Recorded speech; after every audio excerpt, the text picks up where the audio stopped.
Ne kemi disa lloje argumentesh mbi ekzistencën e Allahut subhanahu wa taala.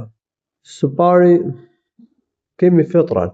Allahu na ka krijuar me prirjet për besuar se ka një Zot dhe për ta adhuruar atë vetëm, fitra, natyrë e pastër. Fitrat Allah allati fatara an-nasa 'alayha.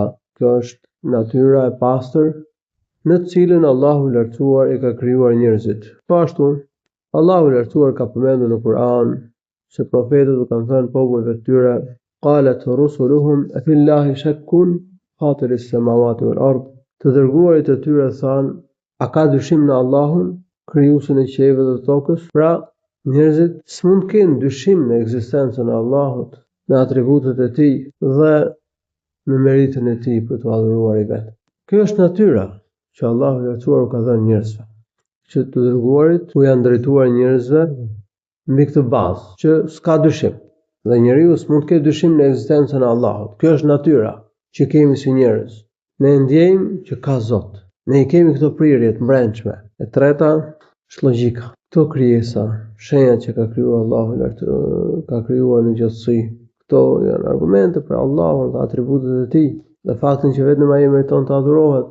Prandaj në surën Ash-Shura, Allahu i lartësuar ka përmendur këto argumente logjike. O min ayatihi khalqus samawati wal ardi wama batha fihima min dabba.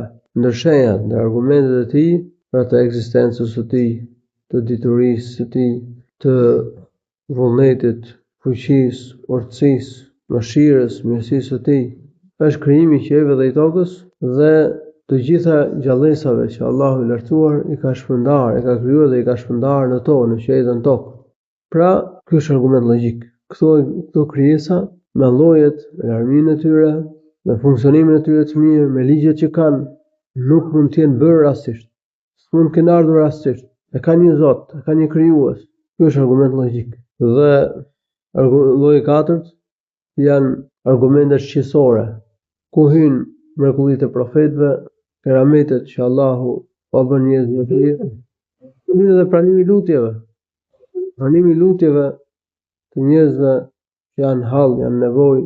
Është argument që ka një Zot i cili pranon lutjet, i cili shpëton njerëzit, u jep mirësi, shpëton nga të këqijat. Allahu shpëlbeft të mira. Alhamdulillahi rabbil alamin. Sallallahu alaihi wasallam ala nabiyina Muhammad.